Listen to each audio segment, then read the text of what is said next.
Hey, what's going on, guys? I'm back for another player interview today. Today, I'm going to be interviewing a 6'10" forward that's heading from the JUCO level to the Division I level at Jacksonville University in the ASUN Conference. I'm talking about Oumar Koureissi. This dude is a great forward that's going to bring some good size to Jacksonville's roster next year. He can play inside and out, hit that three at a decent rate. He grabs boards, he blocks shots with his length left and right. And overall, he's just got a good personality to bring to this team. He's going to help bring some energy and hype his guys up. He actually asked me to do an interview. Usually I ask the guys if they want to do interviews. He hit me up first, so I know he's excited to be on here. So I'm going to get him on here in just a second, and we're going to start up this interview. Boss man, What's going on, man? Good to see you. nice to see you too, bro. How you doing? Doing good. How about yourself? I'm doing well, man. Can't complain. Good to hear, man. Good to hear. Hey, I just want to start off by saying congrats on signing with Jacksonville, living your dream at the Division I level. That's huge, Yep. man. Congrats on that. Appreciate it, bro. Appreciate it. A lot of work to get there, for sure. Absolutely. I like it, man. I like hearing that you're going to be in the same conference as my FGCU Eagles, so I'll be seeing you when you come play us at Alico, man. So I'm Yeah. definitely going to have to get a picture with you. For sure, for sure. All right, man. Yeah, you definitely deserve to spend 2 seasons at Dodge City. Can you hear me? Yeah, I can hear you. All right, but just make sure you can hear me clearly. Yeah, I got you, man. You spent 2 years at Dodge City. Worked hard there. Yeah, This past season, you averaged 12 points a game, 5 rebounds in a historic season for Dodge City. There's no doubt about it. for sure. Talk to me about the work that you put in this past season at Dodge. I mean, it honestly goes back before the season. Freshman year, and I noticed, but I was actually the only returner on the team. So prior to this year, at my freshman year, I was kind of like I didn't know what to expect going into college. Didn't really know like the business side of things on how off the court can also affect you on the court. So I didn't have the freshman season I was hoping for. It wasn't a bad freshman season. I learned a lot, played with a lot of special players, so I learned a lot. And then after that, during the off season, I saw what I needed to work on, and I knew what it took, knew what I needed to take to compete in the Jayhawk conference because it's a very good conference. So off season, I just put the work in, went hard, and then when season came around, I was blessed to play with very good players, and we worked really hard every day in practice, got after it, and we just got better. Had a great season, for sure.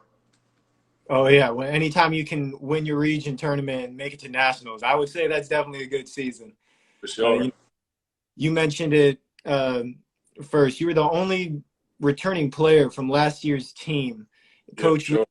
a complete overhaul, and you were the one guy that he brought back. Yeah, for sure. Talk about that process. What was that like being the only guy coming back?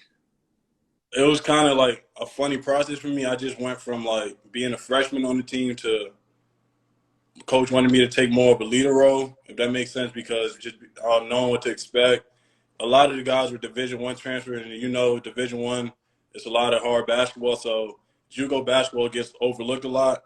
So I guess guys came in with the mindset of the Jayhawk conference that would be a cakewalk, but you saw every night in the Jayhawk it's a battle. You never know who's going to win. Anybody could be anybody. So year two I took on more of like a leader role, and that was like cool for me because it was like a new experience. Guys like respecting me, talking to my teammates. They talk back to me whenever they feel like we need to work on something. So overall, it was cool, and it was a new experience. But I'm glad I got it under my belt, and I could take that to Jacksonville with me. Mm-hmm. Yeah, Yeah, for sure. you guys had a great roster. I mean, Themis Folks is going to Louisiana, BJ Freeman to Milwaukee. I know he's on here right now watching. And then Mm-hmm. Nick Power, University of Alabama. I mean, Yep. between Nick, I'm pretty sure every time you guys got it near the basket, it was a dunk. I mean, good God. You know, you know. Talk to me a little bit about, the group of you guys. You guys were really that core group. Yeah. What you guys, the 4 of you specifically, really do for this team to get it to where it needed to go? Honestly, I want to start by saying I was blessed to play with such great talent. My teammates were very special. I can't lie. It felt like some days practice was harder than games, honestly, because like it was just so much talent. So with us four, Jake pretty much had Coach Jake, who's the head coach. He had meetings with every player probably every couple of weeks just to go over, just making sure everybody understand their roles. Everybody know that for everyone to know like what they're doing, what their assignment is. So us four, we took in more of like a leadership role. That's what it was. We had a little bit more on our shoulders. So on the bad days, Jake would like look at us to get the team going because everybody don't want to come into practicing every day. Some days it's going to be days you don't want to practice, but you still got to do it. So I think us four, we just took on a leadership role. When game time came down to clutch situations, or like for example, both games at the national tournament at Hutch, we were down 11 and a half, both games. So we us four, we always took it amongst ourselves to like sometimes they don't want to always hear from the coaches, but to talk to the rest of the team, just stuff like that, and just keep it going. Mm-hmm. Yeah, you guys definitely produced really well for your team to get them, so many wins throughout the season. I mean, you guys got that first round win against Snow. In that Yep. game, you had, double figures there.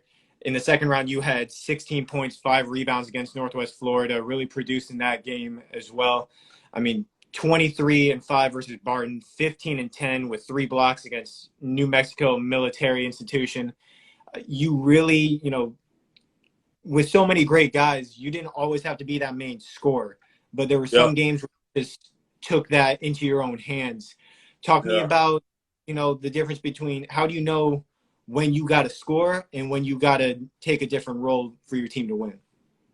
Honestly, when you play with so many great players, it just takes a lot of pressure off of you. You just come into the game just thinking about basketball. So some nights, with the type of player I am, I can play anywhere from like the 1 through the 5, very versatile. So I'm almost like a guy you can use as like a glue piece. So I can just playing with those guys. If it's like when someone else is on, I can just sense that so I can get them the ball. But sometimes when it's my night, I just look to be aggressive. But when you're playing with so many good players, it's kind of hard just for the defense to just key in on me, if that makes sense, because I have so many other threats around me at every other position. So honestly, I just came into every game with an even kill, just trying to honestly at my position, I tried to think a lot about rebounding, and scoring kind of came naturally with my great guards getting me dump balls, finding me for open catch, shoot three. So I really got to tip my hat off to my teammates, honestly, for finding me. But some games I just knew it was my night. I could just feel it from the layup lines. If I'm not missing a shot, I knew that I was going to get going. So some nights I was definitely locked in and knew it was my night. But credit to my teammates for sure, because they're threats. Definitely. Mm-hmm. Yeah, I mean, you guys worked really well together, always found each other open. And you said you can play the 1 through 5. I see it on your Instagram bio, 6'10" point guard. I love seeing that. Oh, yeah, for sure. You're really, I mentioned it while I was introducing you, you're able to step outside and hit that three. With your length, you're able to block shots on the defensive end really effectively. How is your experience at JUCO, what you've learned, how you've developed, how do you think that's going to transition to the Division I level at Jacksonville University? First off, when I go into the ASUN conference, it's like a pretty like balanced conference where like every team is good. So I think in the Jayhawk, it was never a night off. You could lose to the team with the best record. Well, we had the best record, not to brag, but you could lose to the team with the second best record, or you could lose to a team with the worst record. So every night I just had to come out there and compete. It was never like one of those nights where it's like, oh, we're playing against these guys. I can go out here and chill. So just that urgency. When I took my official visit to Jacksonville, I saw their practices. I saw some similar stuff to ours where they had a lot of weapons. So you can't just come into practice and be like, all right, I'm playing against a guy who doesn't start, so I can just cakewalk him. Like that guy's gonna come to rip your neck off every day because he wants to be in your position. You feel me? So just bringing it every day. I think my freshman year, I just learned a lot, soaked it in, and I wasn't super happy. Went home this summer, got my guy Donovan. We put a lot of work in over the summer, probably 2-3 a day. So just remembering where I needed to work on, and I know that at the Division I level, I'll just have to bring it every day, similar to Dodge City playing with nothing but D1 transfers this year. So for sure, I could just take that into next year and apply it at Jacksonville. Mm-hmm. Yeah, I Sure. definitely see how that transitions over to Jacksonville. I saw that you committed around in December, I believe it was, Yeah. and very early compared to most. What was it about Jacksonville that really just kind of clicked for you that made you want to commit so early? Honestly, I was committed since November. The world just didn't know till December because I chose to wait to do it on my little brother's birthday because they both play sports. But honestly, I only took one official visit. I had a couple offers and a lot of schools reaching out throughout the summer because we did the jamborees and stuff. But when I made my decision, every school that reached out, in a sense, they almost like were recruiting me to like fit into their system, if that makes sense. Like you can come here and you can do this for us. But when I heard from Jacksonville, it was just like a whole different vibe. They were recruiting me to like come in and like stand out almost and show my versatility, show that I could defend multiple positions, play multiple positions. As then when I took my visit down, at first I didn't really know what to expect. It was my first official, but the guys, man, they just at practice, I kind of felt like I was on the team because the first practice I went to, they said the players were talking a lot about the refs, right? So when I came on my official, they had higher refs, and I watched the guys scrimmage, and it was just so intense. I almost wanted to get out there and play with them. So the coaching staff really just I like the way that they ran their practice, like how they go hard. It's a culture down there. Like 2 years ago, Jacksonville was like looked at as a Division II school almost. They got a new coaching staff this past year, and within this year, he won over 20 games. We were one win away from going to the March Madness tournament. So I just saw the vision that they had down there, the family atmosphere that everybody talks about. They really showed it down there. Every time I went out, they had like a new player come to me, and like the players were genuine. I was asking them honest questions when the coaches weren't around. The answers I like, it was just everything. They checked every box for me and went above and beyond. Even though it was to the point on my official visit, they just took us to the beach for me and my mom to just walk around and just chill. And my mom almost tried to commit for me. So it was just, I knew it was a place for me for sure. Yeah, for sure. That's awesome. That's awesome that they have that kind of atmosphere that That's, really makes you a part of the family before you even committed. And yeah. you said it before. I mean, they had a great record last year. A few, Yeah. past few before they didn't really do too well, but they brought Mm-hmm. in that coach, and I mean, 21-10 overall on the season, 11-5 in the ACE, made That's it not easy. all the way to the championship game against Bellarmine, which didn't go their way, unfortunately. But Yeah. they're bringing back Kevion Nolan, their leading scorer. Yeah. You're going to be joining a great group of bigs. Osai Osifo, if he comes back, I know he's in the draft process right now. Bryce Workman, Oh, Mike Mark. They're bringing in Omar Payne, who's a transfer from Illinois as well. What do you see your role being with Jacksonville next year among this great group of big men?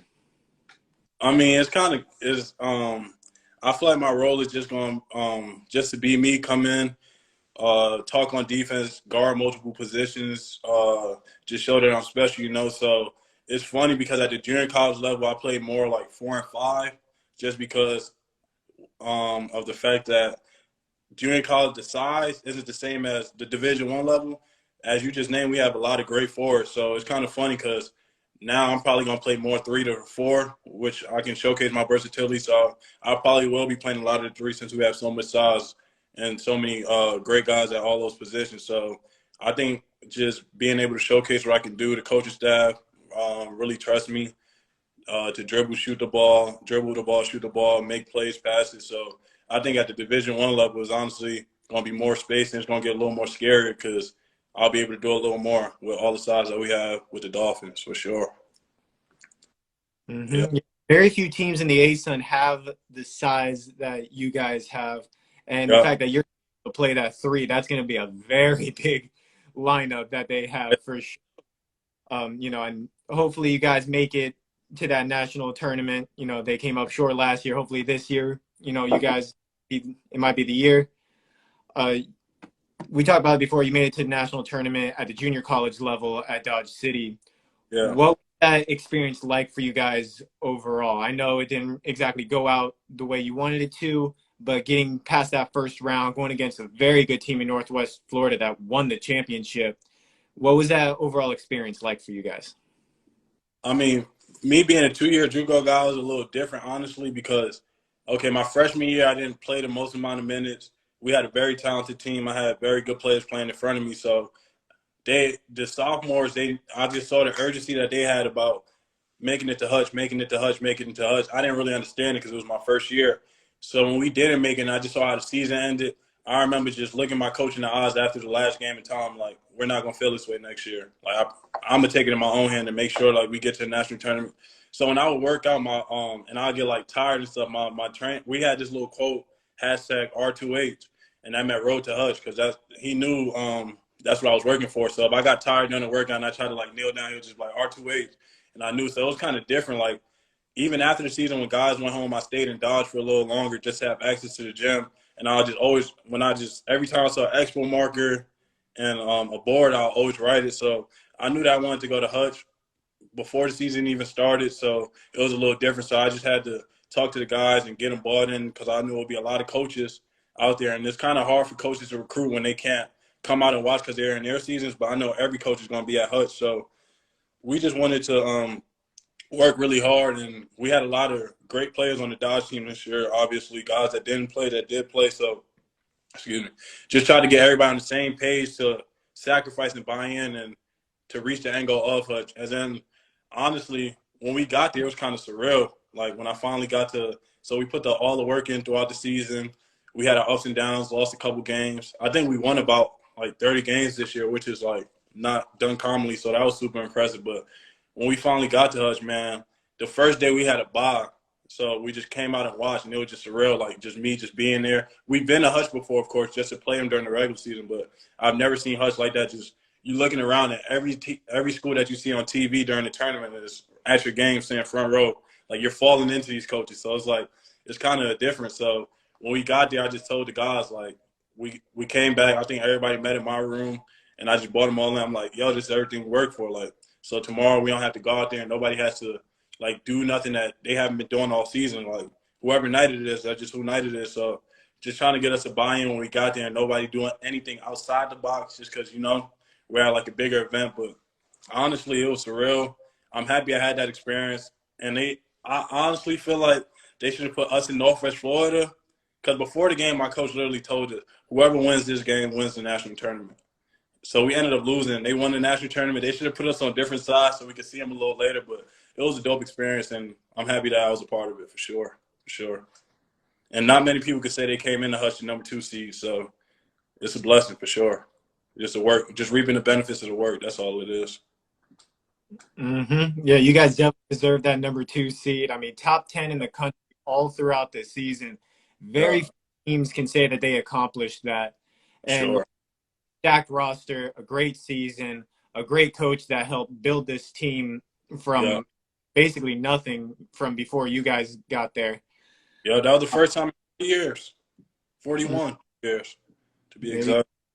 Yeah, for sure. You guys had a historic season for them, and I know you're looking to have a historic season with Jacksonville next year as well. Talk to me.